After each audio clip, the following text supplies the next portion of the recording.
Bab 1431 Kamu bukan penaklukanku, juga bukan pialaku, bagian 2. Nama, bereinkarnasi dengan sistem terkuat penulis. Plus mematikan mengatur ulang. Di antara istri-istri baru William, hanya Celeste yang masih perawan. Selama setahun terakhir, William telah berbagi banyak momen intim dengan para kekasihnya, terutama Titania dan Sana. Setelah mereka menyaksikan pernikahan pertama William, kedua wanita itu merasa tidak ada alasan lagi untuk menahan diri, dan bersekongkol bersama untuk menculik half-elf saat dia berada di lapangan, mengawasi pelatihan pasukan yang berbeda dari berbagai negara. Sama seperti yang terjadi pada bulan madu pertama William, Celeste pindah ke kamar lain karena dia tidak siap untuk menunjukkan kepada semua orang penampilannya yang bejat setelah William bercinta dengannya. Meskipun Celeste telah mempersiapkan dirinya secara mental untuk menjadi salah satu istri William, dia tidak siap untuk membiarkan orang lain melihat ekspresinya yang penuh kenikmatan saat dia menyerahkan hati dan tubuhnya kepada half-elf yang sekarang menjadi suaminya. Saat Celeste melihat keluar jendela kamar tidurnya, sambil menunggu suaminya tiba, dia memikirkan semua hal yang telah membawa mereka ke momen ini. Dia telah dinubuatkan akan menjadi pengantin kegelapan, tetapi pernikahan yang ada dalam pikirannya bukanlah sesuatu seperti ini. Celeste pernah berpikir bahwa dia akan dipaksa menikah di luar keinginannya. Dia berpikir bahwa dia akan dilucuti kesucian, kebajikan, dan martabatnya sebelum dibuang seperti alat yang tidak lagi memiliki nilai. Sebenarnya, Celeste merasa sangat takut setiap kali dia memikirkan hal-hal itu di dalam kepalanya. Dia secara tidak sadar berpikir bahwa kebajikannya hanyalah faktor penebusnya, dan tampaknya, dia tidak akan berarti apa-apa. Dia sangat menyadari tatapan para peri, juga orang-orang di Akademi Hestia, setiap kali mata mereka tertuju pada tubuhnya. Tatapan mereka seperti lidah yang menjilati tubuhnya dari setiap sudut, ingin mencicipi wanita paling berbudi luhur di dunia, dan bertanya-tanya bagaimana rasanya menjadikannya seorang wanita. Wanita mereka, dia percaya bahwa dia akan ditampilkan sebagai piala penaklukan mereka, memberitahu orang lain bahwa merekalah yang telah menaklukkannya dan mengambil kesuciannya. Kemudian, setelah pusat perhatian berakhir, dia tidak akan lagi berguna dan akan dilupakan. Karena dia tenggelam dalam pikirannya, dia tidak menyadari pintu terbuka di belakangnya. Hanya ketika sepasang tangan yang kuat melingkari tubuhnya, dan bisikan yang familiar mencapai telinganya, dia akhirnya tersadar dari linglungnya. Apapun yang kamu pikirkan, itu tidak akan terjadi, bisik William sambil memeluk Celeste dengan erat. Celeste tidak mencoba melepaskan diri dari pelukannya, dan hanya memejamkan mata untuk merasakan kehangatan tubuh William. Apakah kamu sekarang tahu cara membaca pikiran? Celeste bertanya dengan nada menggoda. Tidak, tetapi aku punya firasat bahwa kamu meremehkan dirimu sendiri. Apakah aku? Celeste kemudian berbalik untuk melihat half-elf tampan yang sedang menatapnya dengan mata yang ramah.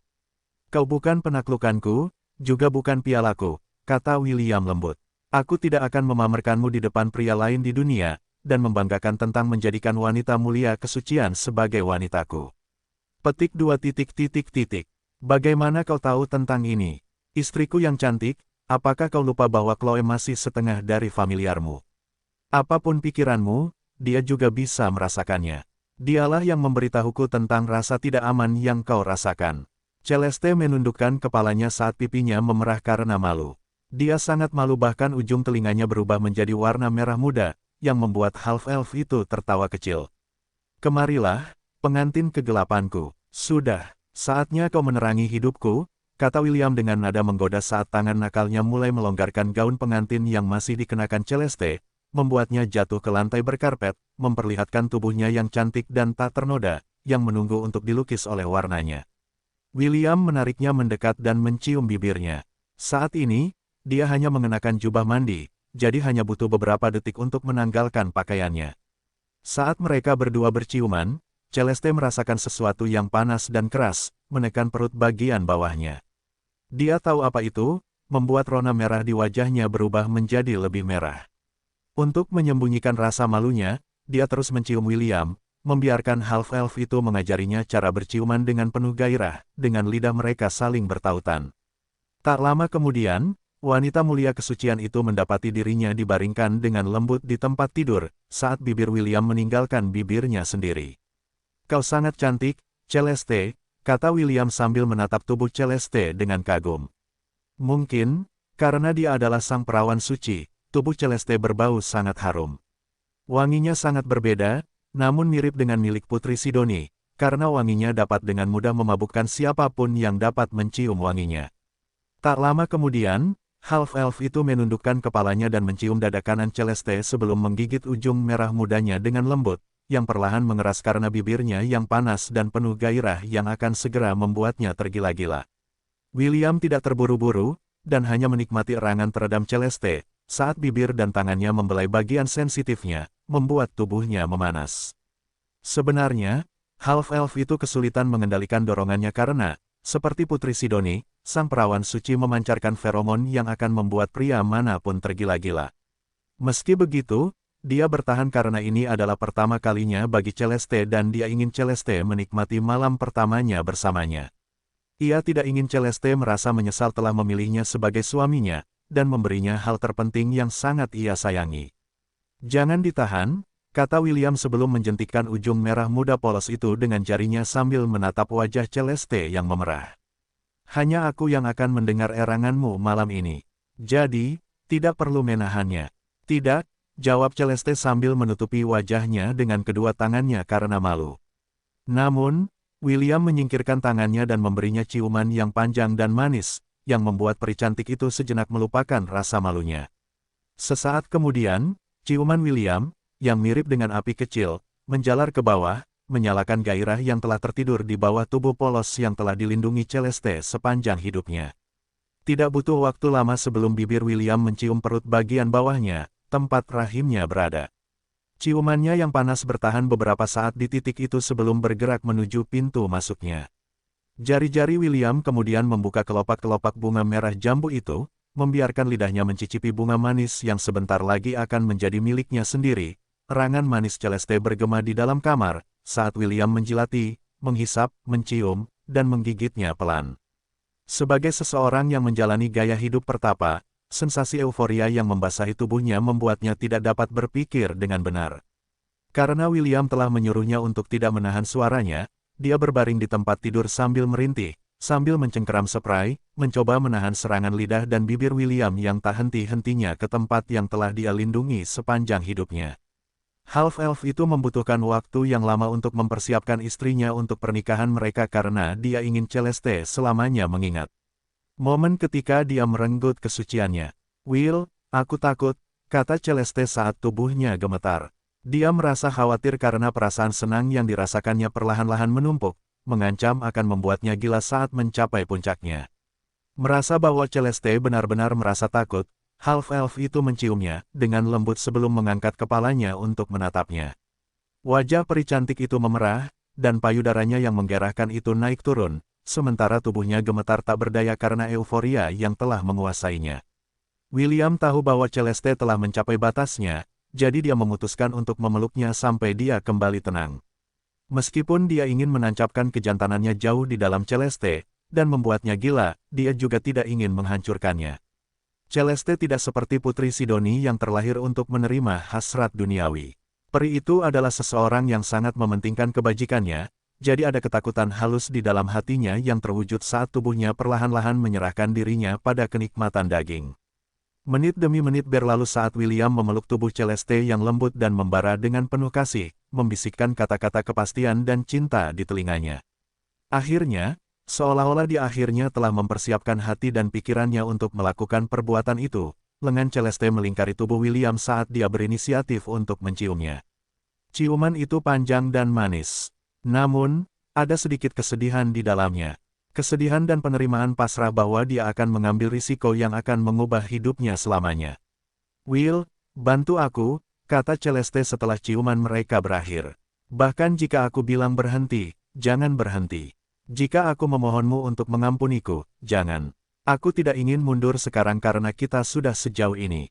Jadi, tolong, maafkan aku jika aku merasa takut di menit-menit terakhir. William tersenyum dan mencium kening Celeste sebelum menganggukkan kepalanya. Aku tidak akan menyia-nyiakan tekadmu, kata William sambil merentangkan kaki Celeste. Dia kemudian mengusap kejantanannya di pintu masuknya, memberi Celeste beberapa detik yang berharga untuk mempersiapkan diri menghadapi hal yang tak terelakkan. Akhirnya, dengan satu dorongan kuat, kebajikan yang dilindungi peri cantik itu, hancur, membuatnya menjerit pelan, saat anggota tubuh William menaklukkan kedalamannya. Lalu, itu terjadi. Celeste pingsan dan kehilangan kesadaran. Hal yang mengejutkan adalah bukan hanya dia yang pingsan, tetapi William juga. Tubuh peri setengah itu berhenti bergerak, seolah-olah dia membeku dalam waktu. Tubuh Celeste, di sisi lain, gemetar di bawahnya, saat partikel cahaya perlahan naik dari tubuhnya, terbang langsung ke permata di dada William. Ketika William sadar kembali, dia menemukan dirinya di dalam dunia spiritualnya. Meskipun langit biru cerah, dan laut di bawah kakinya tenang, partikel cahaya mulai jatuh dari surga. Itu jatuh perlahan, mirip dengan benih dandelion yang dibawa oleh angin. William merasa dengan sangat yakin bahwa sesuatu yang besar telah terjadi. Namun, dia tidak tahu apa itu.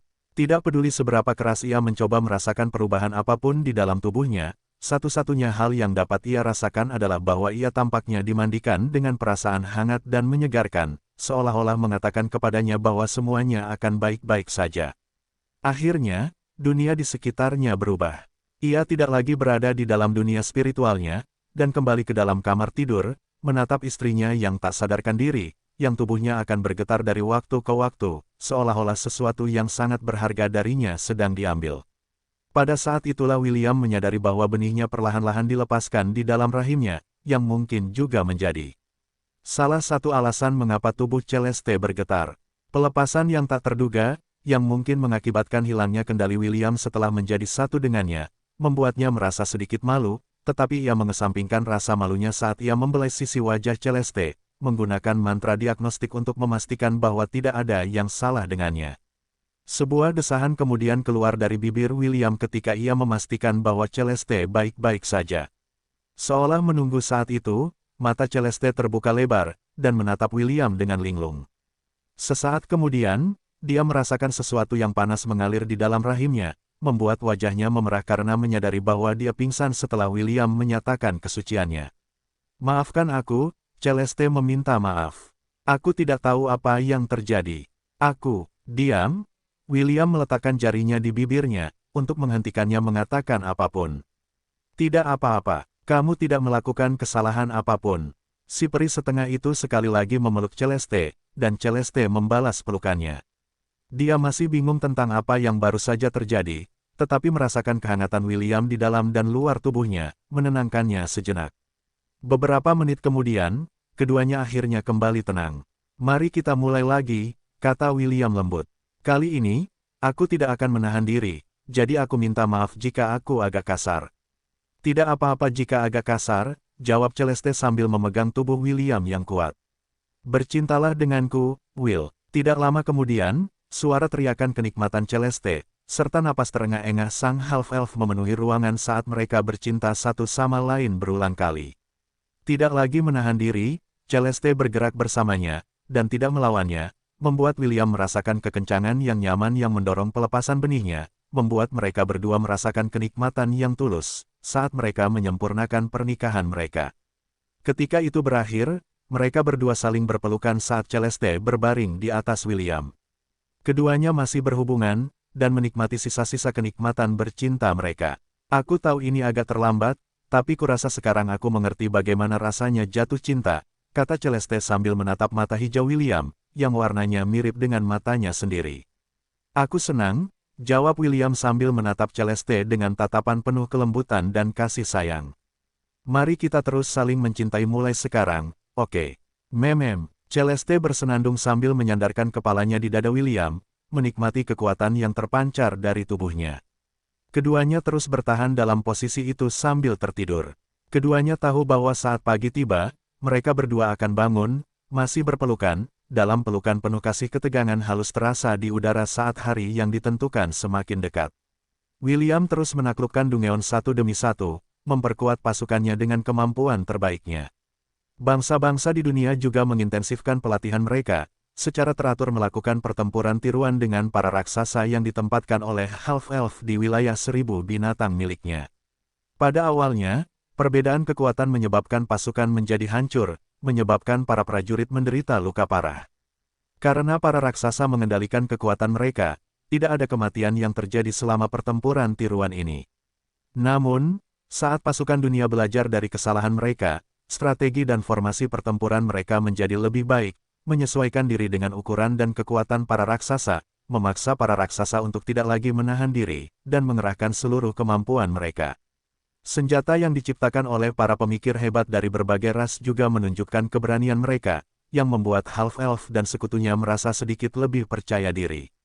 Meskipun banyak sumber daya digunakan untuk membuat senjata, kinerja telah melampaui harapan mereka yang telah membuatnya, membuat mereka sangat bangga dengan pencapaian mereka. Aku sudah selesai. Medusa jatuh terduduk lemah di tanah sambil terengah-engah. Sahabatnya, Cherry, juga tidak dalam keadaan baik.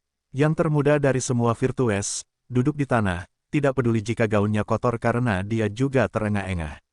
Cherry dengan lemah mengangkat kepalanya sambil melirik sekelilingnya. Ribuan orang juga jatuh terduduk di tanah, beberapa dari mereka bahkan mendengkur. Jelas, latihan terakhir telah membuat mereka sangat lelah sehingga beberapa memilih untuk tidur di tanah untuk memulihkan tenaga mereka. Putri Ayla adalah salah satu dari sedikit orang yang masih berdiri di lautan tubuh yang kelelahan. Mereka adalah bagian dari tim medis yang bertanggung jawab untuk menyelamatkan dan menyembuhkan anggota pasukan yang akan bertempur, memungkinkan mereka untuk sekali lagi berdiri di garis depan medan perang. Tidak jauh dari mereka, ratusan raksasa duduk di tanah yang memungkinkan Titania menggunakan sihir kehidupannya untuk menyembuhkan luka-luka mereka. Latihan untuk pertempuran yang akan datang menjadi semakin keras karena kedua belah pihak tidak lagi mencoba untuk menahan diri, dan benar-benar berusaha untuk membunuh. Untungnya, mereka bertarung di salah satu lantai menara Babilonia yang telah diperkuat oleh hukum khusus yang mencegah siapapun dari kematian. Mereka yang menderita luka fatal akan segera berubah menjadi partikel cahaya, muncul kembali jauh dari medan perang, di mana pertempuran sengit masih terjadi. Kerja bagus, kalian berdua. Seorang kurcaci berambut merah muda menawarkan sebotol air kepada Medusa dan Cherry, yang tidak dapat bergerak dari tempat mereka karena kelelahan. Terima kasih, Master, jawab Medusa lemah sambil mengangkat tangannya untuk mengambil botol air yang ditawarkan Chiffon. Terima kasih, kata Cherry sambil mengambil botol air itu dan minum dengan haus. Karena cara minumnya, air tumpah dari bibirnya, jatuh ke gaun putihnya, dan membasahinya. Meski begitu, kebajikan Amal tidak peduli. Dia bukan lagi gadis kecil yang mengeluh tentang setiap hal kecil, dan merengek setiap kali sesuatu yang buruk terjadi padanya. Chiffon menatap kedua gadis itu dengan penuh kasih sayang sebelum berjalan menuju Putri Ayla, memberinya botol air juga. Kerja bagus, Ayla, kata Chiffon sambil tersenyum.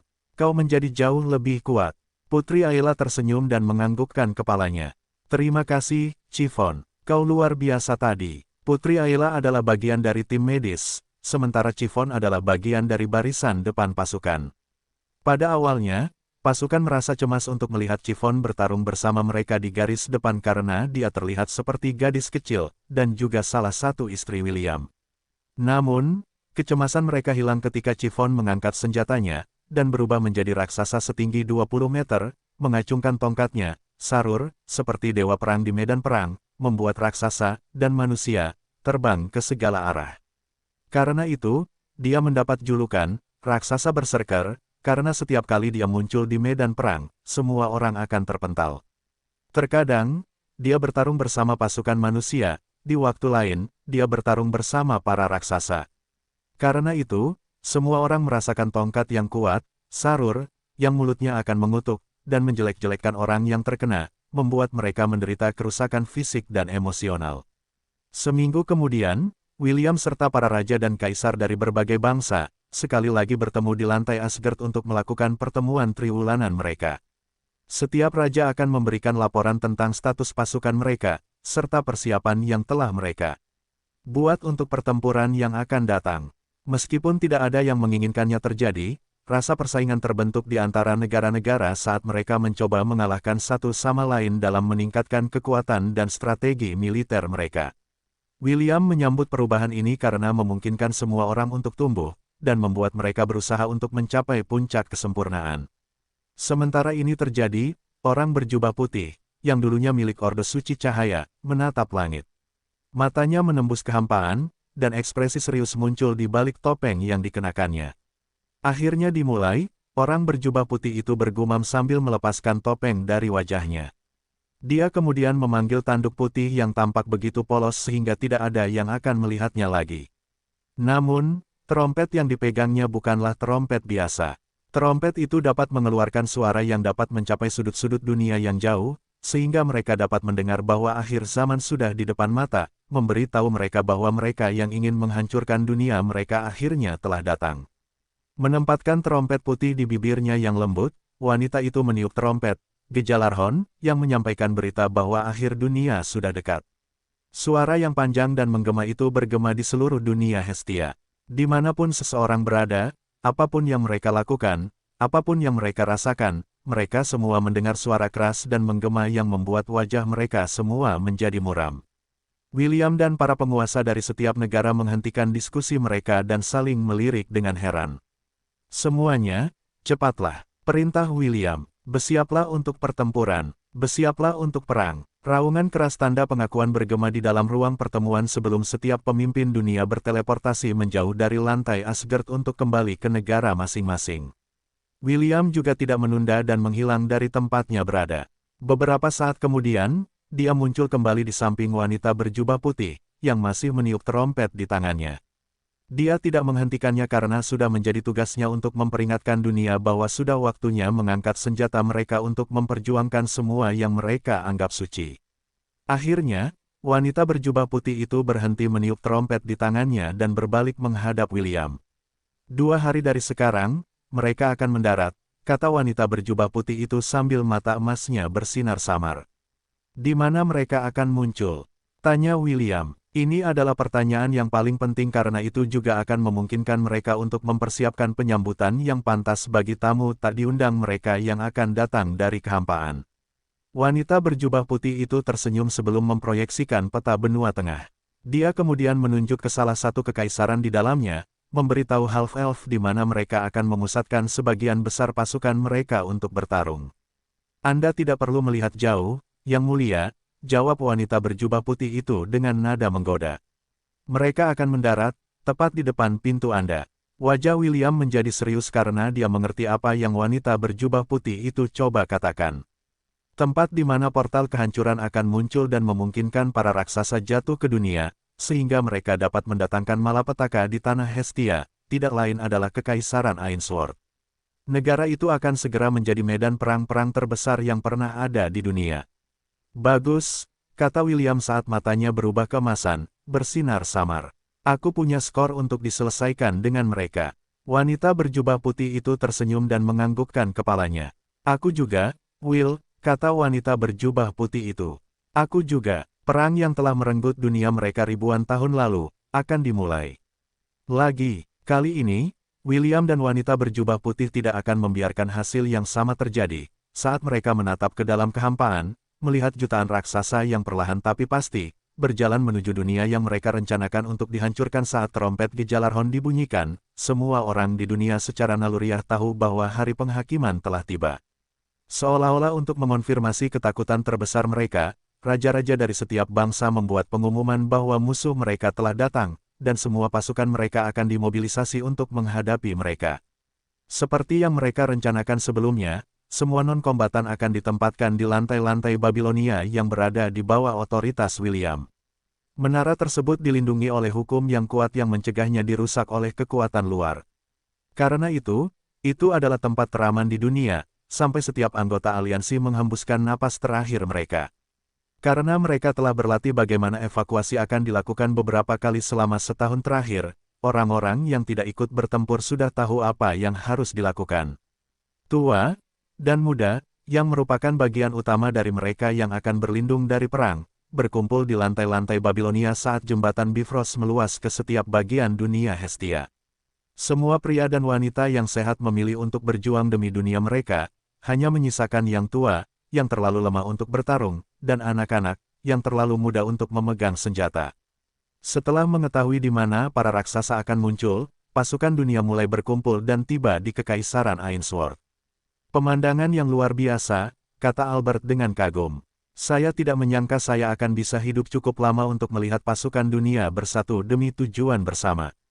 Dia adalah murid Gavin yang lain, sekaligus senior William yang mewarisi kekuatan dewa segala bidang. Benar, Komentar Biron, Kepala Sekolah Akademi Hestia. Melihat semua pahlawan dunia berkumpul di satu tempat, darah saya mendidih hanya dengan memikirkan pertempuran yang akan menentukan nasib dunia ini. Dia telah lama diberitahu tentang pertempuran yang akan menentukan nasib dunia oleh Dewi Hestia. Karena itu, dia telah membuat banyak persiapan, tetapi bahkan dia tahu bahwa kekuatan Akademi Hestia tidak cukup untuk mengubah gelombang pertempuran agar menguntungkan mereka. Sekarang, melihat semua kekuatan dunia berkumpul di Kekaisaran Ainsworth memberinya harapan bahwa semuanya belum berakhir. Apakah kamu siap untuk mati, Lindir? Sweeper bertanya sambil berdiri di samping temannya. Aku tidak punya niat untuk mati, Sweeper, jawab Lindir sambil mengasah tombaknya dengan batu asah. Aku berniat untuk hidup. Bagus. Kamu akan menjadi perisai daging yang bagus saat para raksasa datang. Pergi sana. Di seluruh Kekaisaran Ainsworth, percakapan serupa terjadi. Teman dan musuh mengesampingkan perbedaan mereka saat mereka saling menyemangati dan mencaci tentang pertempuran yang akan datang. Semua orang merasa cemas, jadi mereka memutuskan untuk menyibukkan diri dengan melakukan hal-hal yang dapat membantu mereka menenangkan diri. Beberapa orang mengasah senjata mereka, yang lain mengobrol dengan teman-teman. Sementara beberapa orang memutuskan untuk beradu argumen satu sama lain untuk melepaskan ketegangan di tubuh mereka. William dan para raja dan kaisar lainnya di dunia, berkumpul di Istana Kekaisaran Ainsworth untuk melakukan persiapan menit terakhir mereka. Waktunya akhirnya tiba, kata William sambil mengamati wajah orang-orang di sekitarnya. Dia dapat melihat ketakutan dan kecemasan di mata mereka, dan memahami bahwa mayoritas, jika tidak semua, orang-orang di dalam ruang konferensi merasakan hal yang sama. Sejujurnya, dia juga merasa cemas, tetapi dia berusaha sebaik mungkin untuk menyembunyikan kecemasannya dari wajahnya. Kita telah melakukan semua yang kita bisa, kata William. Dan aku percaya bahwa kita akan muncul sebagai pemenang. 2 hari dari sekarang, kita berdiri sebagai satu. 2 hari dari sekarang, kita bertarung sebagai satu. Semua raja dan kaisar menganggukkan kepala mereka sebagai tanda setuju dengan kata-kata William. Mereka dulunya adalah musuh bebuyutan, yang bersekongkol satu sama lain untuk mendapatkan keuntungan sebanyak mungkin, tetapi sekarang, mereka akan bertarung sebagai satu kesatuan. Setiap ras di dunia telah mengumpulkan semua sumber daya mereka bersama-sama untuk mengembangkan senjata, serta strategi, untuk mengalahkan tentara kehancuran yang membuat hati mereka bergetar di dalam dada mereka. Pergilah dan habiskan waktu dengan orang-orang yang kalian cintai, kata William lembut. Pada siang hari kedua, para raksasa akan tiba. Jika kalian masih memiliki penyesalan, sekaranglah saatnya untuk menyelesaikannya. Karena mungkin tidak akan ada kesempatan lain bagi kalian untuk melakukannya. Pertemuan ini ditunda, kita akan bertemu lagi pada hari pertempuran. Semua raja dan kaisar menganggukkan kepala sebelum meninggalkan ruangan satu persatu. Mereka baru saja selesai memobilisasi pasukan mereka, dan menempatkan mereka di luar tembok Kekaisaran Ainsworth, menunggu musuh-musuh mereka tiba. Ini benar-benar mengingatkanku pada saat itu, kata Wendy sambil berdiri di samping William di balkon tertinggi istana kerajaan, memandangi spanduk-spanduk yang tak terhitung jumlahnya yang berkibar tertiup angin. Ya, jawab William, tapi, dibandingkan dengan saat itu, jumlah prajurit di sini jauh melampaui jumlah itu, komentar Chiffon sebelum memegang lengan William, meyakinkannya bahwa dia akan selalu berada di sisinya apapun hasilnya. Memang, William setuju dengan komentar Chiffon. Saat ini, jumlah prajurit di luar tembok kotanya berjumlah miliaran. Tidak akan sama seperti terakhir kali, komentar Asedia saat dia berjalan di depan William, dan melingkarkan lengannya di lehernya. Kali ini, aku akan bertarung bersamamu. William terkekeh, sambil memegang pinggang Asedia. Tentu saja akan berbeda. Kali ini, kita akan menang. Kala itu, mereka semua sudah berusaha sekuat tenaga, tetapi mereka tetap kalah dalam peperangan. Mereka semua punya banyak penyesalan, dan jika bukan karena belas kasihan Freya, mereka tidak akan bisa bersatu kembali setelah terpisah selama ribuan tahun. Malam ini, jangan pikirkan hal lain, kata Belle sambil memeluk William dari belakang. Benar, Loxos merangkak di depan half-elf itu, mendorong Asedia sedikit agar dia juga bisa memeluk kekasihnya. Malam ini, pikirkan saja bagaimana kau akan bercinta dengan kami. Karena kau tidak akan bisa melakukannya di malam kedua. Pahlawan juga butuh waktu istirahat, kata-kata Titania sampai ke telinga William. Meskipun dia tidak berusaha masuk untuk bergabung dengan para wanita yang sudah memeluk half-elf itu, mata dan suaranya membuat William mengerti maksudnya. Jangan khawatir, kami akan memastikan bahwa kau tidak akan menyesal di hari pertempuran. Half-elf itu melirik semua istrinya yang ada di balkon, menatapnya dengan penuh cinta dan kasih sayang. Mereka adalah wanita yang telah memilih untuk menghabiskan hidup mereka bersamanya, dan apapun hasil pertempuran itu, dia yakin bahwa mereka akan bersamanya sampai akhir. William tidak dapat menahan diri untuk tidak menyeringai karena dia tahu bahwa dia tidak akan bisa tidur malam ini. Meski begitu, dia tidak keberatan sedikit pun. Ini mungkin kesempatan terakhirnya untuk bercinta dengan semua istrinya dan, karena itu, dia akan memastikan bahwa mereka semua puas.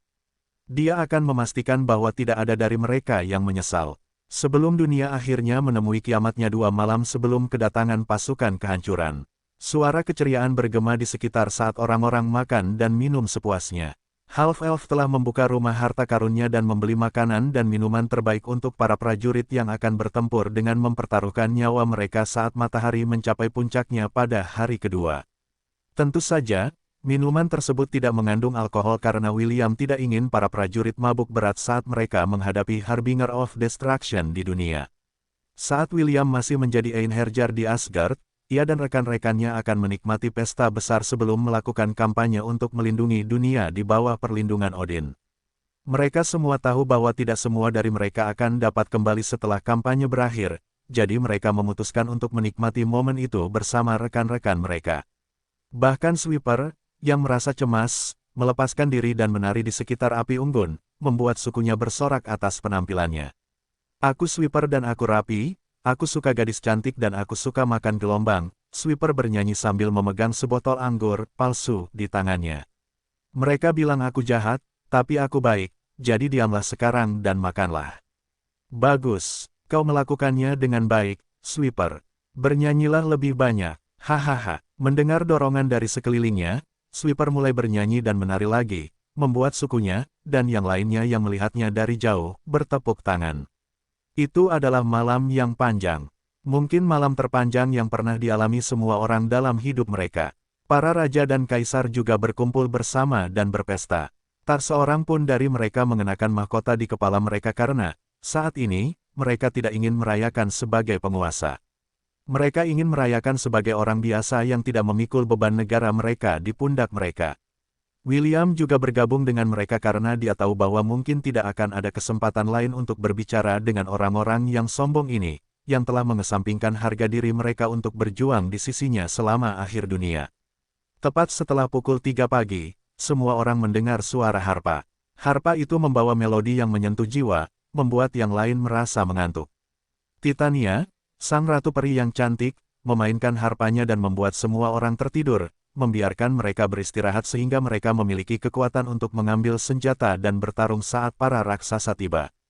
Para demigod, serta para dewa semu yang telah bergabung dengan pasukan William, mengawasi manusia-manusia yang berumur pendek ini dengan rasa iri karena meskipun mereka berumur pendek, mereka seperti kembang api yang cemerlang yang bersinar sangat terang. Meskipun kecemerlangan mereka adalah sesuatu yang cepat berlalu, hal itu juga memungkinkan mereka untuk meninggalkan jejak di hati orang lain, yang memungkinkan mereka untuk tetap hidup, bahkan setelah mereka meninggalkan dunia ini. Tanda hubung tanda hubung tanda hubung tanda hubung tanda hubung tanda hubung tanda hubung tanda hubung tanda hubung tanda hubung tanda hubung tanda hubung tanda hubung. Di suatu tempat di Void, jutaan raksasa berbaris dengan mantap menuju dunia Hestia. Jumlah mereka membengkak setelah mereka yang telah pergi untuk menghancurkan dunia lain bergabung dengan pasukan utama saat mereka berbaris menuju dunia, yang mereka yakini akan menjadi perlawanan yang kuat bagi tujuan mereka. Terakhir kali seluruh pasukan penghancur dimobilisasi adalah ribuan tahun yang lalu. Sejak saat itu, hanya pasukan yang berjumlah puluhan ribu yang akan dikirim ke dunia lain. Jika dunia yang akan mereka hancurkan memiliki beberapa pejuang yang kuat, mereka akan mengirim lebih dari 100.000 raksasa, dengan satu dewa penghancur yang memimpin. Namun, untuk beberapa alasan, semua dewa penghancur hadir kali ini, membuat para raksasa bertanya-tanya dunia seperti apa yang akan mereka taklukkan. Hahaha, ini akan menyenangkan. Raksasa tingkat demigod tertawa saat dia memukul temannya dengan main-main.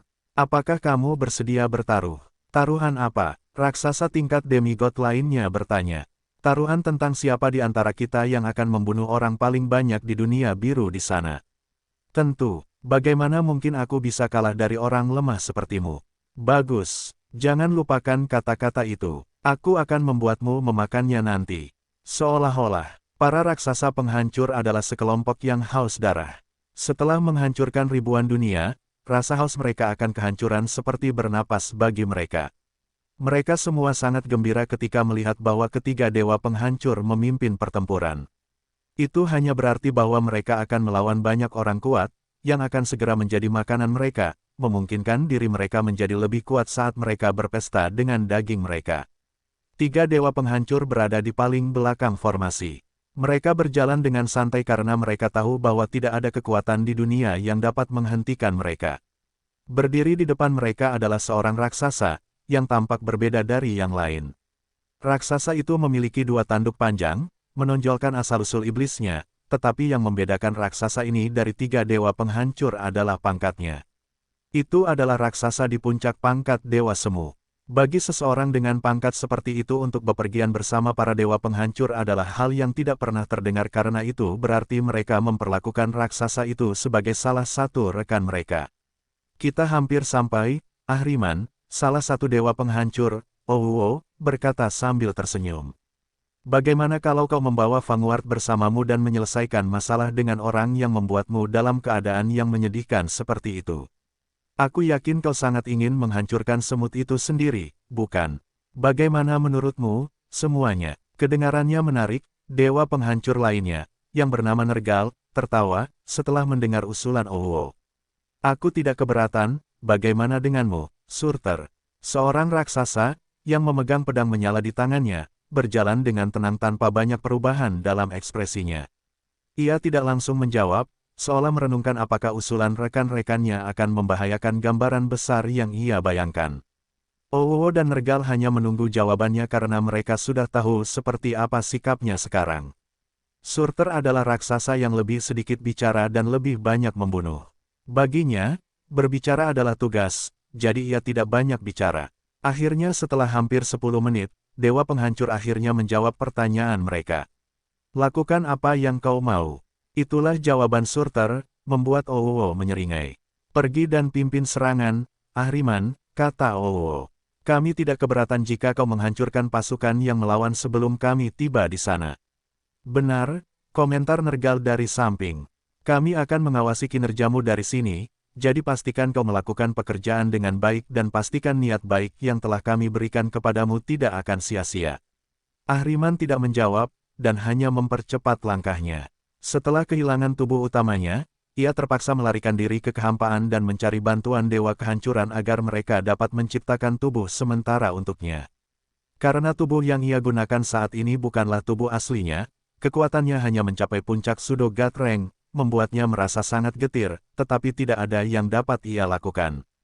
Ejek saja aku untuk saat ini, pikir Ahriman sambil berjalan melewati para raksasa di depannya. Setelah aku mendapatkan kembali kekuatanku, kita akan lihat siapa yang akan tertawa terakhir. Ahriman tahu bahwa dewa kehancuran tidak membantunya karena kasihan. Mereka memberinya tubuh sementara, sehingga ia akan bekerja untuk mereka, menjadi pesuruh mereka untuk hiburan mereka sendiri. Namun, karena Ahriman tahu bahwa ini adalah satu-satunya pilihan yang tersisa, ia menahan rasa malu, dan membiarkan dirinya diperlakukan sebagai pelayan. Satu-satunya hal yang ia inginkan sekarang adalah secara pribadi menghancurkan half-elf yang bertanggung jawab atas kejatuhannya. Selama ia mampu melahap daging William, ia akan mampu mendapatkan kembali sebagian kecil kekuatan yang dimilikinya sebelum tubuhnya hancur, mengurangi kemarahan yang telah menghantuinya selama lebih dari 2 tahun. Setelah menunggu selama 2 tahun penuh, Dewa Kekacauan dan Kegelapan akan sekali lagi kembali ke dunia Hestia, dan kali ini ia datang untuk membalas dendam. Sudah lama ia menanggung penghinaan karena harus menjadi antek para dewa penghancur, berjuang untuk mereka selama 2 tahun terakhir dalam hidupnya, dan melampiaskan amarahnya pada dunia yang ia hancurkan bersama mereka. Cuci lehermu, Half-Elf, Ahriman bersumpah saat ia memimpin, diikuti oleh Vanguard dari Army of Destruction yang berjumlah lebih dari 100.000. Aku akan datang mengambil kepalamu. Saat sinar matahari pertama menyinari wajah para prajurit yang sedang tertidur, William pun membuka matanya. Ia telah bermeditasi sepanjang malam di menara tertinggi istana kerajaan Ainsworth sambil berjaga sepanjang malam. Sang half-elf hanya bercinta dengan istri-istrinya pada malam pertama. Pada malam kedua, ia bermeditasi untuk meningkatkan kekuatannya hingga mencapai puncaknya sebelum pertempuran terakhir dimulai. Tak lama kemudian, para prajurit terbangun dari tidur mereka. Meskipun mereka hanya tidur beberapa jam, mereka merasa cukup bersemangat karena musik Titania memiliki efek khusus seperti itu. Sang half-elf telah meminta Ratu Peri, yang kini menjadi istrinya, untuk menghibur para prajurit dan menidurkan mereka sekitar pukul 3 pagi. Dengan cara ini, mereka tidak akan kelelahan bahkan sebelum perang dimulai. "Ini matahari terbit yang indah," kata Titania saat ia mendarat di samping William yang tengah menatap matahari terbit. "Memang," kata William lembut. "Mari kita saksikan lagi besok." Titania tersenyum karena ia tahu apa yang ingin disampaikan sang half-elf kepadanya. "Memem, aku suka sekali." Karena suaminya telah menyuruhnya untuk menyaksikan matahari terbit bersamanya keesokan harinya, itu artinya mereka akan menyaksikannya setelah perang berakhir. 3 jam kemudian, suara trompet menyebar ke seluruh area. Wanita berjubah putih itu meniup trompetnya sekali lagi, memberitahu semua orang bahwa para raksasa akan segera tiba. Suasana dipenuhi ketegangan, saat para prajurit memegang senjata mereka erat-erat di tangan mereka. Mereka semua takut akan datangnya hari ini, namun, semua kerja keras yang telah mereka lakukan adalah untuk memastikan bahwa dunia mereka selamat dari hari penghakiman. Para raja dan kaisar dari kerajaan mereka masing-masing juga telah memposisikan diri mereka di belakang formasi sehingga mereka dapat mendukung pasukan mereka. Ini adalah satu-satunya hal yang dapat mereka lakukan untuk meningkatkan moral para prajurit mereka, saat mereka berjuang dengan mempertaruhkan nyawa mereka untuk rumah dan negara. Melihat bahwa hampir semua orang memiliki ekspresi muram di wajah mereka, half-elf memproyeksikan bayangannya ke langit, dengan menggunakan artefak khusus, sehingga semua orang dapat melihatnya. Bahkan mereka yang tinggal di Menara Babilonia dapat melihat half-elf, yang berdiri dengan senyum percaya diri di wajahnya. Namanya adalah William von Ainsworth, dan hampir semua orang di Hestia sudah tahu namanya sekarang. Meskipun penguasa masing-masing negara tidak mau mengakuinya, half-elf telah menjadi simbol yang memberi semua orang dukungan moral dan spiritual selama masa-masa sulit dalam hidup mereka. "Semuanya, aku tidak pandai berpidato," kata William sambil tersenyum. "Hari ini, kita semua berdiri di sini karena kita tidak hanya berjuang untuk diri kita sendiri, tetapi juga untuk orang lain. Kita berjuang untuk teman, keluarga, rumah, dan negara. Kita berdiri untuk memastikan bahwa semua yang kita anggap suci tidak akan musnah dan terbakar dalam api kehancuran. Saat ini, aku melihat ketakutan dan keraguan di mata kalian, membuat kalian merasa seolah-olah kita tidak memiliki kesempatan untuk memenangkan perang ini melawan mereka yang ingin menghancurkan semua yang kita sayangi. Namun, ketahuilah ini, aku juga merasakan hal yang sama. Para raja, kaisar, serta mereka yang mendukung William merasa ingin menangis. Mereka ingin menamparkan half-elf itu dengan marah karena alih-alih memotivasi mereka, dia malah membuat mereka merasa lebih tertekan. Perasaan tidak nyaman ini menyebar seperti api, tetapi sebelum bisa meningkat, tawa yang dipenuhi dengan murka bergema di sekeliling. "Ya, aku merasa ragu dan takut, sama seperti kalian semua," kata William. "Mengatakan sebaliknya akan membohongi diriku sendiri, dan kalian semua. Namun, ketahuilah ini. Tidak peduli apa yang tentara kehancuran lemparkan kepada kita, kita akan muncul sebagai pemenang.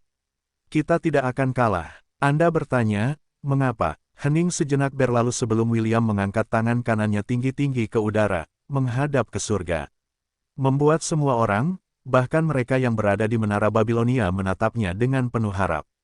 "Karena kita tidak sendirian," seru William. Raungan dahsyat William bergema di seluruh negeri Hestia, seolah-olah membuat semua orang terbangun dari mimpi panjang dan mengerikan. "Kita tidak akan bertarung sendirian. Berjuang bersama kalian adalah saudara-saudari seperjuangan kalian. Lihat sekeliling kalian," kata William sambil menunjuk jarinya di depannya, membiarkan proyeksinya menunjuk ke semua orang yang tatapannya sedang mengawasinya di surga. "Apakah kalian melihat orang di sebelah kiri kalian? Bagaimana dengan orang di sebelah kanan kalian?" tanya William. "Apakah kalian melihat orang di depan kalian, dan orang di belakang kalian?" Apakah kalian melihat? Bagus. Saudara-saudari, orang-orang yang kalian lihat sekarang adalah juara terkuat di dunia. Petik 2. Mereka adalah pejuang terkuat di dunia ini. Ini adalah pertemuan pasukan terkuat di dunia. Tidak peduli apa yang akan dilontarkan oleh tentara kehancuran, kita akan menang. Kita akan selamat. Kita akan muncul sebagai pemenang. William merentangkan kedua tangannya lebar-lebar, membuat mereka yang mendengar kata-katanya mengangkat kepala mereka saat darah di dalam tubuh mereka mendidih dalam persiapan untuk pertempuran. Apa yang akan kita lakukan dengan tentara kehancuran? Tanya William. Bunuh. Aku tidak bisa mendengarmu. Bunuh. Lebih keras. Bunuh. Bunuh. Bunuh. Bunuh. Bunuh. Para prajurit mengetukkan ujung tombak mereka ke tanah, yang lain memukulkan pedang mereka ke perisai mereka. Sementara beberapa orang menghentakkan kaki mereka di tanah. Suara ledakan keras bergema di medan perang saat para prajurit dunia meneriakkan teriakan perang mereka, menghilangkan perasaan takut, ragu, dan cemas di hati mereka, menggantinya dengan api yang membara yang membuat tubuh mereka terasa panas, saat langit di atas kepala mereka mulai retak, memberitahu mereka bahwa musuh mereka akhirnya tiba di depan pintu mereka. William mengangkat tangannya sekali lagi saat dia mengumpulkan seluruh dunia untuk bertarung. Pasukan dunia menjawabnya saat mereka meneriakkan teriakan perang mereka, membuat seluruh daratan bergetar karena suara. Mereka, tanda pisah tanda hubung tanda hubung tanda hubung tanda hubung tanda hubung tanda hubung tanda hubung. The Void, yang mulia, kami siap. Salah satu dewa semu, yang tergabung dalam pasukan pelopor, melaporkan. Hancurkan, perintah Ahriman, buat lubang yang cukup besar untuk dilewati seluruh pasukan kita. Tunjukkan keputusasaan pada manusia fana yang rendah ini saat mereka menghembuskan napas terakhir mereka. Buat mereka menderita di saat-saat terakhir mereka karena ketidakberdayaan mereka dalam menghadapi kekuatan absolut. Para raksasa mulai menebas kekosongan itu untuk menciptakan gerbang yang akan memungkinkan mereka turun ke dunia Hestia. Hanya dalam hitungan detik, retakan raksasa muncul di depan mereka saat para dewa semu menghantamkan senjata mereka ke jalinan ruang yang memisahkan dunia Hestia dari kekosongan. Akhirnya dengan satu pukulan kuat, langit Hestia hancur berkeping-keping. Suara jutaan gelas kristal pecah pada saat yang sama menyebar di sekitarnya saat para raksasa semua meraungkan teriakan perang mereka dalam persiapan untuk perang. Maju, perintah Ahriman. Jangan tinggalkan belas kasihan. Bunuh semua yang menghalangi jalanmu. Hancurkan semua yang terlihat dan berpestalah sepuasnya. Bunuh, bunuh, petik 2, bunuh, petik 2, bunuh, bunuh. Para dewa semu, dan demigod semua melompat turun ke celah di langit terlebih dahulu sebelum Ahriman mengikutinya. Di belakangnya, pasukan penghancur yang berkekuatan 100.000 orang tidak jauh di belakang saat mereka tertawa terbahak-bahak mempersiapkan pembantaian sepihak yang akan mereka lakukan. Namun, sesuatu yang tidak terduga terjadi. Begitu Ahriman mendarat di tanah, dia tiba-tiba merasa ada yang salah. Lingkungan sekitarnya tiba-tiba menjadi gelap, seolah-olah matahari telah menghilang dari langit. Namun, setelah melihat ke atas, dia akhirnya menyadari mengapa segala sesuatu di sekitarnya gelap. Mantra yang tak terhitung jumlahnya, berjumlah miliaran, menghalangi seluruh langit, dan akan jatuh pada formasi mereka tanpa peringatan apapun. Pada saat itu, Ahriman secara naluriah melihat ke kejauhan, dan melihat seorang remaja berambut merah, yang sedang mencibir padanya. Mustahil bagi Ahriman untuk melupakan wajah half-elf itu karena dialah orang yang sama yang membuatnya kehilangan martabatnya sebagai dewa. Half-elf itu, yang tidak tahu bahwa dewa kekacauan dan kegelapan, yang sangat membencinya, berada di antara para raksasa di depannya, membuka mulutnya untuk mengucapkan beberapa patah kata, dan kata-kata ini bergemuruh di sekitarnya seperti guntur. Makan kotoran, bajingan. Itulah kata-kata terakhir yang didengar pasukan raksasa sebelum miliaran mantra kuat yang telah dilepaskan bahkan sebelum mereka mendarat di tanah, jatuh menimpa mereka seperti hujan ledakan keras bergema di seluruh medan perang saat tanah berguncang karena kekuatan tembakan terkonsentrasi yang mendarat di lokasi yang sama dengan tempat para raksasa mendarat. Hanya dalam hitungan detik, tubuh para raksasa yang tak terhitung jumlahnya meledak saat mantra-mantra kuat mendarat di tubuh mereka. Apa yang mereka terima bukanlah satu-satunya mantra terkuat dari pasukan manusia, tetapi juga serangan terkuat dari dewa-dewa palsu dan dewa-dewi setengah yang berjuang demi dunia mereka. Ahriman tidak menyangka akan melihat sambutan seperti itu karena ini belum pernah terjadi di dunia tempat ia berkampanye saat ia bergabung dengan pasukan kehancuran hampir 2 tahun lalu. Seolah-olah William telah tahu persis di mana mereka akan muncul, memungkinkannya untuk memberi mereka sambutan yang megah, menghancurkan barisan mereka bahkan sebelum mereka dapat mengambil langkah pertama mereka di dunia Hestia. Bersiap, Ahriman berteriak saat ia memanggil perisai untuk melindungi dirinya dari mantra-mantra yang akan mendarat di tubuhnya. Namun, perisai yang ia panggil hanya bertahan selama sedetik sebelum hancur total. Matanya membelalak kaget karena dia tidak tahu apa yang baru saja terjadi. Namun, dia tidak punya waktu untuk merenungkan cara curang macam apa yang digunakan William untuk mencegah semua raksasa menggunakan mantra pertahanan mereka untuk memblokir serangan yang menghujani mereka. Tanpa mengedipkan mata, Ahriman meraih dewa palsu raksasa terdekat di sampingnya, dan menggunakan tubuhnya sebagai perisai untuk membela diri. Dewa palsu itu meraung marah, dan mencoba melepaskan diri, tetapi kekuatan Ahriman jauh melampauinya, membuatnya tidak dapat melepaskan diri dari genggaman dewa sebelumnya. Teriakan kaget, marah, frustrasi, dan kesakitan keluar dari bibir para raksasa saat mereka mendapati diri mereka tidak dapat melarikan diri dari takdir mereka. Darah dan potongan daging membumbung ke udara seperti air mancur saat pemboman pertama William berakhir. Tembak, perintah William saat tembakan berikutnya dilepaskan tanpa ampun. 100.000 raksasa yang terdiri dari myriad, demigod, dan dewa palsu mungkin tampak seperti jumlah yang sangat besar.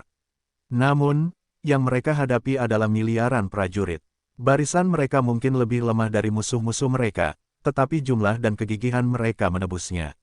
Selain itu, William sekarang memiliki ratusan dewa semu dan dewa setengah di bawah komandonya, yang jumlahnya melebihi jumlah pejuang tingkat tinggi di pasukan pelopor raksasa.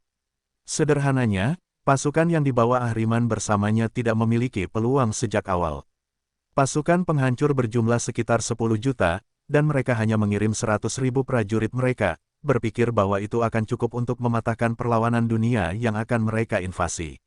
Sayangnya, mereka tidak bertempur dalam front yang terbagi, tetapi dalam front yang bersatu, sehingga para raksasa tidak dapat bertempur seperti yang biasa mereka lakukan, yaitu menaklukkan satu kerajaan, atau satu kekaisaran satu demi satu hingga sisa-sisa terakhir dari para penyintas berkumpul untuk melakukan perlawanan terakhir mereka, yang sangat disukai para raksasa. Melihat keputusasaan dan kepasrahan di wajah orang-orang di dunia yang akan mereka hancurkan membuat mereka merasakan euforia, membuat mereka semakin menikmati pembantaian itu. Namun, keadaan telah berubah. Sekarang merekalah yang dibantai dan bahkan tidak dapat melawan karena pemboman terus-menerus yang tampaknya tak berujung.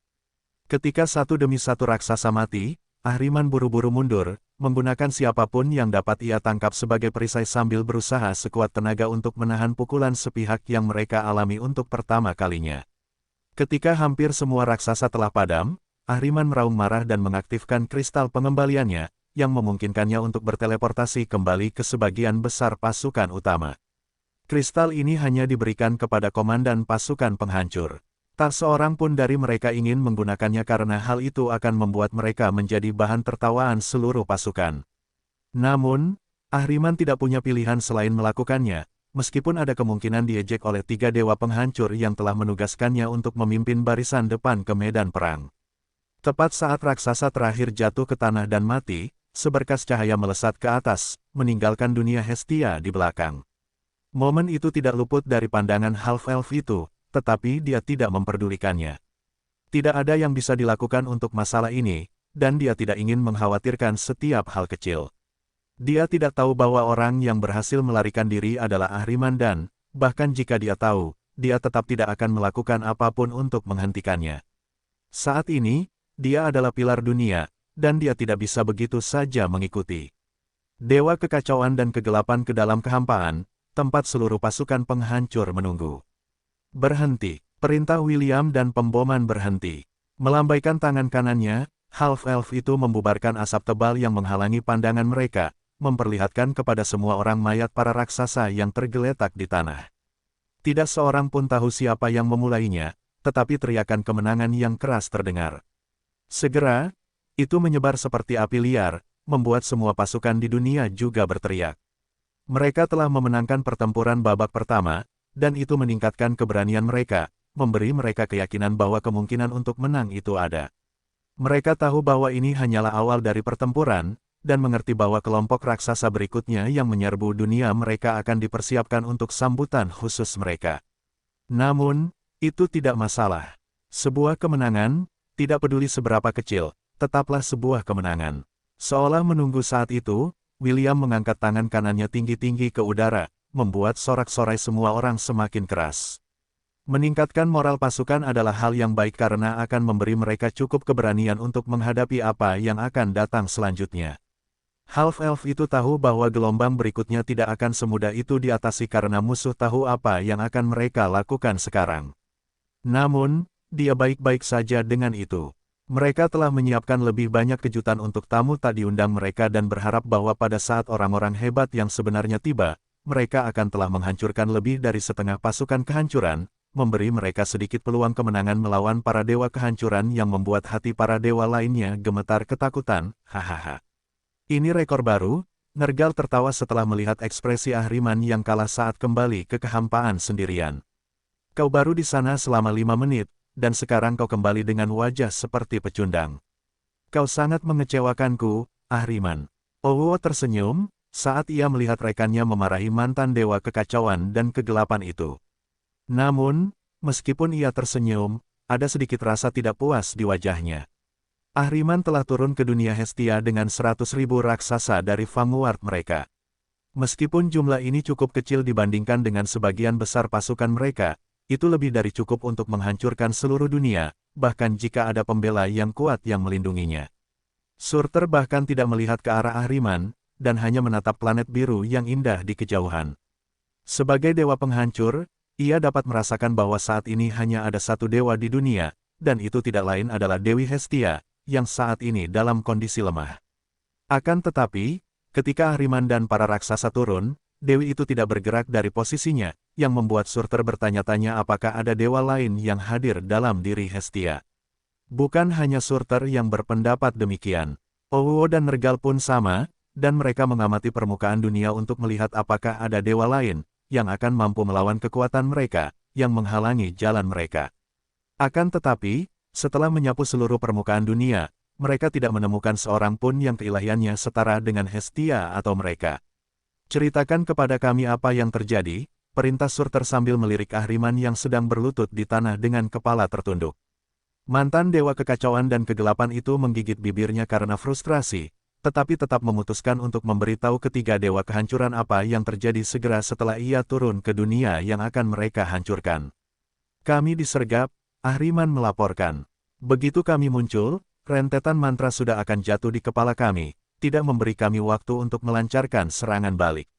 Nergal mendengus. Kau bercanda, kan? Bagaimana mungkin mereka menyergapmu? Jika kau akan membuat alasan, kau harus memikirkan alasan yang lebih baik. Oh, yang mendengarkan dari samping, menyilangkan lengannya di dada dengan jijik. Bahkan jika apa yang kau katakan itu benar, tidak bisakah kau setidaknya mengaktifkan penghalang untuk melindungi dirimu sendiri? Ada raksasa yang tahu cara menggunakan sihir di antara vanguard. Apakah kau mengatakan padaku bahwa kau terlalu panik untuk melakukan sesuatu yang begitu sederhana? Aku memang mencoba memanggil penghalang untuk memblokir pemboman sihir, tetapi sesuatu membatalkannya, Ahriman menjelaskan. Apa yang bisa dilakukan pemboman sihir dari manusia rendahan terhadap dewa semu puncak sepertimu? Tanya Nergal, dengan tubuhmu, Anda dapat dengan mudah menepis serangan mereka dengan mudah. Ahriman menggelengkan kepalanya dengan tegas. Kau tidak mengerti, miliaran prajurit sudah menunggu di tempat kami muncul, dan ada puluhan dewa semu dan dewa setengah di antara mereka. Itu benar-benar tempat pembantaian, dan kami ada di sana untuk dibantai. Owo mengerutkan kening saat mencerna kata-kata Ahriman. Jadi, maksudmu ada pasukan manusia yang jumlahnya miliaran di tempat kau turun, dan di antara mereka ada puluhan dewa semu dan dewa setengah, komentar Owo. Sulit bagiku untuk mempercayainya, tetapi karena aku tahu kau tidak berbohong, aku tidak punya pilihan selain percaya bahwa kedatangan kami adalah sesuatu yang telah mereka persiapkan. Memang, Nergal setuju. Bahkan untuk memprediksi tempat di mana kita akan mendarat untuk menyiapkan penyergapan bukanlah hal yang mudah. Mereka mungkin memiliki peramal atau peramal yang kekuatan spiritualnya jauh melampaui standar manusia. Keheningan yang hanya berlangsung beberapa detik menyelimuti para dewa penghancur sebelum dipecahkan oleh tawa keras Nergal. Wah, ini sungguh menarik, kata Nergal dengan senyum nakal di wajahnya. Aku sudah bosan dengan perlawanan menyedihkan yang kuhadapi setiap kali aku turun ke dunia. Mungkin kali ini, aku akan benar-benar menikmati diriku sendiri. Terakhir kali aku bersenang-senang adalah ketika kita menghancurkan Asgard. Setidaknya para dewa itu bertarung dengan baik. Sayang sekali Loki mati saat bertarung melawan orang itu, Heimdall. Apa kau akan pergi sendiri? Tanya Owo dengan alis terangkat. Nergal tertawa seolah pertanyaan yang diajukan oleh rekannya itu sangat lucu. Jangan ikut campur, kata Nergal. Jika Hestia bergerak, kau bisa bergabung denganku, tetapi sampai saat itu, pertempuran ini adalah milikku. Para raksasa berpisah untuk memberi jalan kepada salah satu dewa mereka saat mereka mengangkat senjata mereka tinggi-tinggi ke udara untuk menghormati kehadirannya. Aku butuh 1.000.000 raksasa pemberani untuk ikut denganku menghancurkan dunia itu. Teriak Nergal, siapa yang bersamaku? Raungan keras bergema dari pasukan penghancur, memberitahu Nergal bahwa mereka semua ingin menemaninya berperang. Namun, karena Nergal hanya ingin membawa 1.000.000 raksasa bersamanya, ia memutuskan untuk membawa pasukan elitnya sendiri untuk turun ke Hestia. Ahriman, yang kepalanya masih tertunduk, melirik ke arah dewa penghancur yang akan secara pribadi mengambil alih komando pertempuran. Sebagian dari dirinya ingin Nergal gagal, tetapi separuh dirinya yang lebih besar ingin Nergal membantai manusia yang berani mempermalukannya. Meskipun Ahriman merasa pahit tentang kekalahannya baru-baru ini, ia tetap berdiri dan mengikuti pasukan Nergal saat mereka bersiap untuk melancarkan gelombang serangan baru ke Hestia. Surtur dan Owo mengawasinya pergi dengan tangan disilangkan di dada, mereka tahu betapa destruktifnya Nergal dengan kekuatan wabah, kematian, dan penyakit. Tidak butuh waktu lama bagi dewa penghancur untuk menumpas. Perlawanan menyedihkan para pembela, yang mengira mereka punya kemampuan untuk menyergap seseorang sekuat dirinya. William menarik napas dalam-dalam sambil menatap retakan di langit. Dia bisa merasakan seseorang dengan keilahian yang sangat kuat mendekat dari Void, dan dia tahu bahwa strategi mereka mungkin tidak berhasil kali ini. Namun, karena mereka tidak akan kehilangan apapun dengan meluncurkan serangan pendahuluan, Half-Elf itu tetap menyampaikan perintahnya kepada pasukan di sekitarnya untuk mulai melantunkan mantra mereka, dan bersiap untuk serangan pertama. Tiba-tiba, William merasakan riak di dalam laut kesadarannya. Menutup matanya, Half-Elf itu mengintip ke dalam dunia spiritualnya dan melihat 7 tablet bersinar terang seolah-olah mereka merasakan sesuatu, atau seseorang, yang membuat keinginan yang tersisa di dalamnya menyala menjadi hidup. 7 tablet penciptaan ini dulunya milik dunia yang telah lama dihancurkan oleh dewa kehancuran. Hanya keinginan samar para dewa yang tersisa di dalamnya yang tersisa dari apa yang dulunya merupakan panteon yang kuat, yang kekuatannya tidak akan lebih rendah dari Asgardian dan Olympian di masa lalu. 7 tablet itu kemudian berubah menjadi gambar para dewa yang telah meninggalkan jejak mereka di dunia, ribuan tahun yang lalu. 7 dewa itu menatap William, membuat Half-Elf merasakan kekuatan tekad mereka untuk melawan mereka yang telah menghancurkan dunia mereka. William sudah lama tidak menggunakan kekuatan 7 tablet penciptaan, dan mereka tetap berada di dalam laut kesadarannya, menunggu saat yang tepat untuk menggunakan semua kekuatan mereka untuk satu pertempuran terakhir. Dimengerti, kata William, tolong, pinjamkan aku kekuatan kalian. 7 dewa menganggukkan kepala mereka dan berubah menjadi partikel cahaya yang melesat ke langit dunia spiritual William. Sesaat kemudian, 7 tablet bercahaya itu membentuk lingkaran yang berputar di sekitar Half-Elf. Keinginan mereka menjadi keinginannya, saat mereka merasakan kedatangan makhluk yang kekuatannya melampaui siapapun di medan perang. Tiba-tiba, suara dengungan meletus dari langit yang retak. Sesaat kemudian, serangga terbang raksasa yang tak terhitung jumlahnya turun dari langit, dan menyebar ke arah pasukan yang berdiri di medan perang. Tembak, William memerintahkan saat mantra yang telah dipersiapkan sebelumnya melesat ke arah serangga raksasa, melenyapkan setiap serangga di jalan mereka. Half-Elf itu tahu bahwa ini hanyalah pengalih perhatian yang telah disiapkan oleh pasukan kehancuran untuk menghadapi serangan pendahuluan mereka, tetapi tidak ada yang dapat ia lakukan tentang hal itu. Formasi Palankes, teriak Eldon saat para kurcaci mengambil posisi bertahan dengan tombak yang mencuat keluar. Serangga raksasa yang telah menyerang pasukan mereka langsung tertusuk oleh tombak adamantium yang telah mereka persiapkan untuk pertempuran ini. Bahkan sisik naga pun akan tertusuk tombak-tombak ini, jadi serangga tidak punya kesempatan. Akan tetapi, tubuh mereka tetap jatuh ke tanah, menjepit, dan bahkan melukai para kurcaci di bawah tubuh mereka. Formasi pertahanan pasukan itu hancur berantakan saat serangga yang tak terhitung jumlahnya turun dari langit. Setengah menit kemudian, tanah bergetar saat pasukan raksasa akhirnya muncul. Hahaha, teriak Nergal sambil melihat pemandangan indah di sekelilingnya.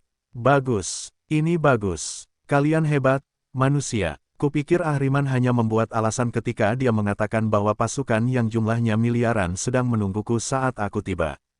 Ini akan menyenangkan. Para raksasa meraung dan menyebar, menyerang pasukan manusia yang formasinya sebagian hancur karena kawanan serangga yang telah menyerang mereka sebelumnya. Aku tidak akan membiarkanmu, teriak Loksos, yang melayang tinggi di atas langit sambil merentangkan tangannya lebar-lebar, seolah-olah menutupi seluruh medan perang. Di belakangnya, Opis, HKRG, dan Seperon melancarkan serangan mereka, yang memungkinkan nimfa muda itu memanipulasi mereka sesuai keinginannya. Ribuan sinar terkonsentrasi menghujani serangga itu, dan pasukan raksasa, memaksa mereka untuk mempertahankan diri dari serangan mendadak itu. Nergal hanya menyeringai saat rentetan serangan Loksos mendarat tanpa membahayakan tubuhnya, bahkan tidak membuat penyok di baju besinya. Di sisi lain, raksasa yang tersisa akhirnya bertempur dengan pasukan manusia, menyebabkan ratusan pembela tewas hanya dalam rentang beberapa detik. Nimfa kecil sepertimu lebih baik dikurung dalam sangkar sebagai hewan peliharaan, Nergal tertawa sambil menunjuk Loksos, yang serangannya telah menghentikan seperempat pasukan raksasa. Sebaiknya kau jadikan hewan peliharaan. Nimfa terakhir yang kutangkap mati setelah aku tidak sengaja meremas tubuhnya terlalu keras. Dewa kehancuran tertawa dan serangga yang tak terhitung jumlahnya muncul dari mulutnya, menghalangi matahari dengan jumlah mereka, dan membuat seluruh medan perang menjadi gelap. Bawa nimfa kecil itu dan juga kedua kupu-kupu itu di belakangnya, perintah Nergal kepada kawanan serangga. Juga, bawa kupu-kupu emas cantik itu ke sana. Keempatnya akan menjadi tambahan yang indah untuk koleksiku. Titania, yang juga terbang di langit sambil memanggil tanaman merambat raksasa untuk mencabik-cabik pasukan raksasa, juga menarik perhatian Nergal. Dia adalah seseorang yang menyukai hal-hal yang indah, tetapi dia hanya memilih yang paling luar biasa dari semuanya.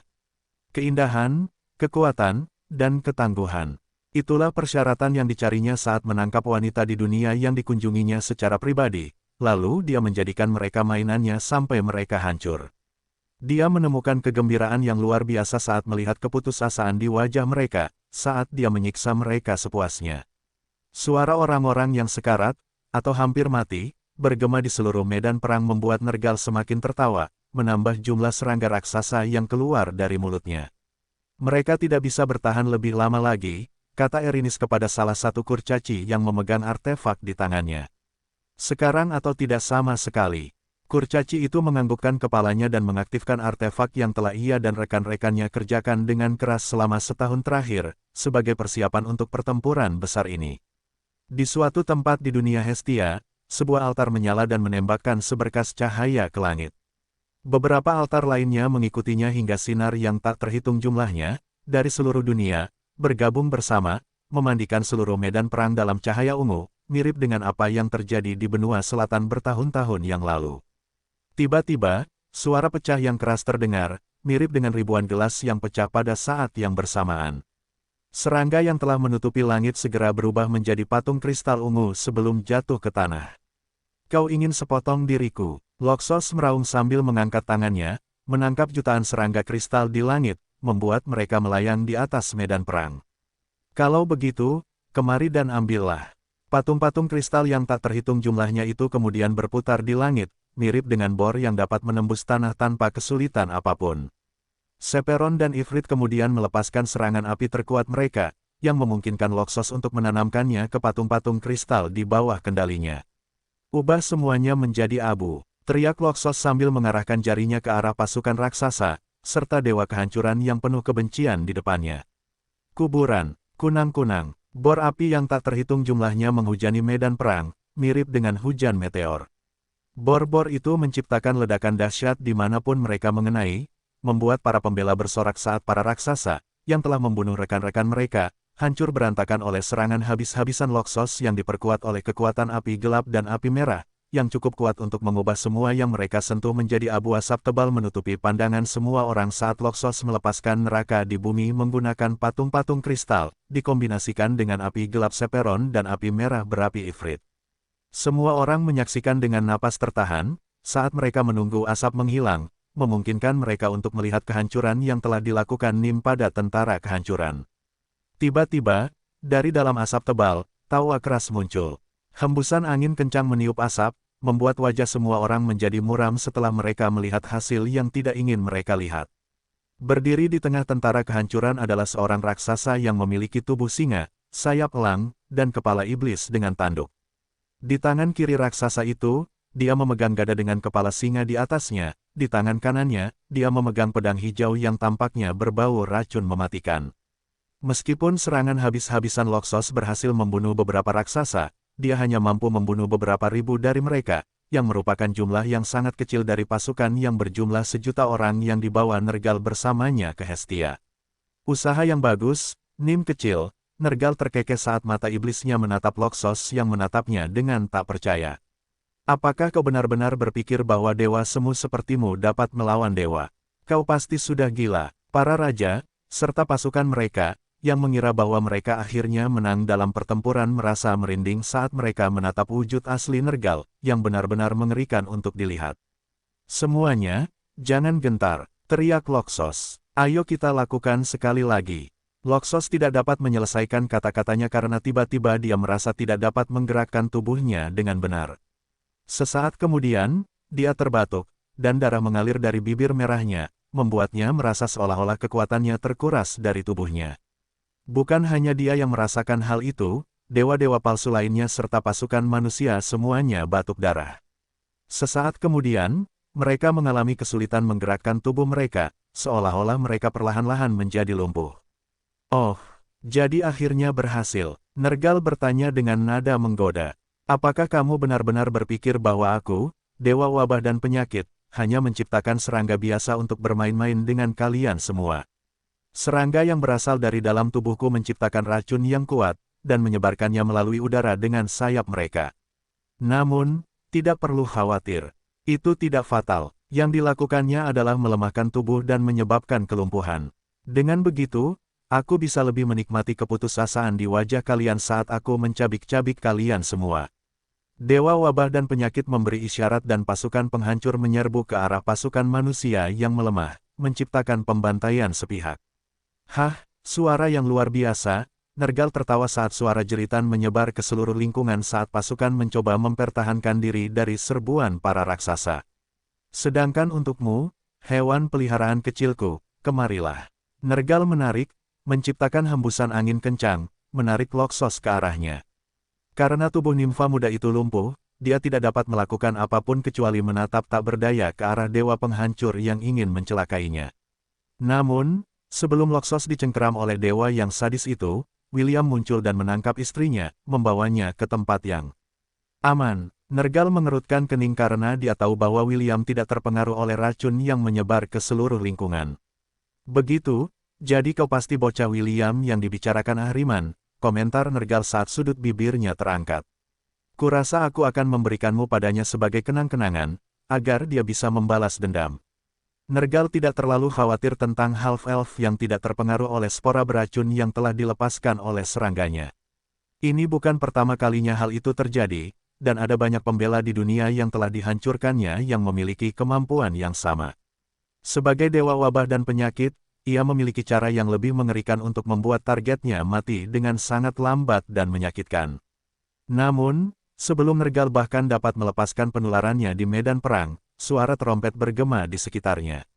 Jauh di atas menara istana Ainsworth, wanita berjubah putih itu meniup gejalarhorn, membuat setiap anggota aliansi mendengarnya. Segera, mereka mendapati diri mereka tidak hanya mendapatkan kembali kekuatan mereka, tetapi efek melumpuhkan pada tubuh mereka juga menghilang sepenuhnya, memungkinkan mereka untuk menyerang balik para raksasa yang telah menghancurkan puluhan ribu prajurit dalam kondisi mereka yang lemah. Tanduk itu, Nergal menyipitkan matanya saat dia melihat wanita di atas menara. Aku tahu tanduk itu. Wanita itu berhenti meniup trompet di tangannya dan mencibir pada dewa wabah dan penyakit. Seperti yang seharusnya, kata wanita berjubah putih itu dengan nada menggoda. Bagaimana mungkin kau bisa melupakan trompet yang membuat wabah dan racun kesayanganmu kehilangan efeknya di medan perang? Nergal mencibir karena dia menganggap kata-kata wanita itu menggelikan. Jadi bagaimana jika dia tidak bisa menggunakan racunnya? Dia tetaplah seorang dewa dan tidak ada seorang pun di dunia Hestia yang bisa menandinginya. Dewa kehancuran mengangkat tongkat berkepala singanya tinggi-tinggi ke udara dan memanggil awan hijau tua yang berbau racun mematikan. Meskipun efek Galarjon mencegah racun itu memengaruhi siapapun, yang perlu dia lakukan hanyalah membunuh pemiliknya, dan efek perlindungan trompet itu akan hilang juga. Waktu bermain sudah berakhir, Nergal berkata sambil mengarahkan bilah beracunnya ke wanita berjubah putih di kejauhan. Saatnya mengirimmu ke neraka, mati. Seberkas cahaya hijau meletus dari ujung pedang yang terbang lurus ke arah wanita berjubah putih di kejauhan. William segera terbang di antara berkas cahaya hijau dan wanita berjubah putih itu saat ia memanggil salah satu senjata pertama yang ia gunakan di dunia Hestia. Terangi dunia, William meraung saat ia mengarahkan senjatanya ke arah berkas cahaya yang hendak mengenainya. Rongo Miniat. Cahaya putih yang menyilaukan melesat keluar dari ujung tombak dan bertabrakan dengan serangan yang datang dari Dewa Wabah dan Penyakit. 7 tablet yang berputar di sekitar William bersinar terang, memberdayakan cahaya yang dipancarkan oleh tombak yang juga mampu memurnikan apapun di jalurnya. Tidak buruk, Half-Elf, komentar Nergal saat serangannya dibubarkan oleh serangan balik William. Tapi, apakah kau punya apa yang diperlukan untuk melawanku? William menatap Dewa Kehancuran tanpa rasa takut sebelum memberikan jawabannya. Aku tidak punya apa yang diperlukan untuk melawanmu, jawab William, tetapi dia punya. Dia, tiba-tiba, guntur bergemuruh di langit, dan kilat putih meliuk-liuk di langit. Awan hijau tua yang menggantung di atas langit berubah menjadi awan badai gelap, yang amukannya mulai membuncah. Salah satu raksasa yang hendak menghancurkan manusia di depannya menjadi pasta daging, tiba-tiba terhempas oleh palu kayu yang menghancurkan wajahnya, membuatnya terpental. Ke belakang, palu itu melanjutkan lintasannya dan menghancurkan para raksasa di sepanjang jalannya, memungkinkan para anggota aliansi untuk mengeroyok mereka dan memberikan pukulan mematikan ke tubuh mereka. Saat palu kayu menghancurkan apapun dan semua yang ada di jalurnya, sebuah suara yang dipenuhi dengan tekad bergema di medan perang. Bawa palu itu untuk menyucikan pengantin wanita. Di lutut gadis itu biarkan Mjolnir berbaring. Seorang remaja, dengan rambut pirang panjang, dan tubuh kekar berjalan menuju Nergal dengan langkah mantap. Di kedalaman mata birunya, percikan petir muncul, membuat matanya bersinar dengan kekuatan saat senjata yang telah menemaninya selama 2 tahun terakhir menjawab panggilannya. Guntur bergemuruh di langit, dan kilat surgawi jatuh di seluruh daratan, menghantam para raksasa dan membuat mereka menjerit kesakitan.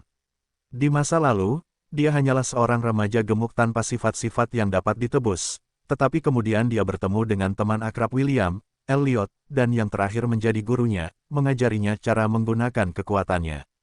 Dari surga aku dapat mendengar raungan Mjolnir. Pemuda itu berkata sambil mengangkat tangan kanannya ke udara, seolah menunggu sesuatu. Dari suatu tempat yang jauh, dengungan logam terdengar, menjawab panggilannya. Sesaat kemudian, palu kayu itu menukik turun dari langit dan jatuh ke tangannya. Dan dalam guntur itu aku bisa merasakan, kata pemuda itu. Jantung, Thor, petir menyambar langit, dan jatuh ke tubuh pemuda itu, memandikannya dalam petir ilahi. Cahaya itu begitu terang, sehingga sesaat membutakan para raksasa yang mengelilinginya, dan gelombang kejut yang kuat meledakkan mereka semua, membersihkan ruang ratusan meter di sekitarnya. Ketika cahaya itu surut, rambut panjang dan jubah merah pemuda itu berkibar tertiup angin. Guntur menderu di surga menjawab panggilan Tuhan mereka, membuat pasukan kehancuran tahu bahwa dia telah muncul untuk bergabung dalam pertempuran. Namanya adalah Thorfinn, murid Elliot dan pemilik sah baru Mjolnir dan, saat ini, dia sangat marah. William menyeringai saat dia melihat pemuda yang telah berlatih tanpa lelah siang dan malam selama 2 tahun terakhir, sampai tubuhnya yang gemuk menghilang, dan digantikan oleh tubuh yang kuat dan kokoh yang mampu menahan kekuatan Dewa Petir. Kekuatan yang membuat Half-Elf merasa nostalgia, saat ia memikirkan pertempuran besar di masa lalu. Kau milikku, gerutu Thorfinn sebelum ia menghentakkan kaki kanannya ke tanah, terbang menuju Dewa Kehancuran, dan membuat seluruh medan perang bergetar di belakangnya.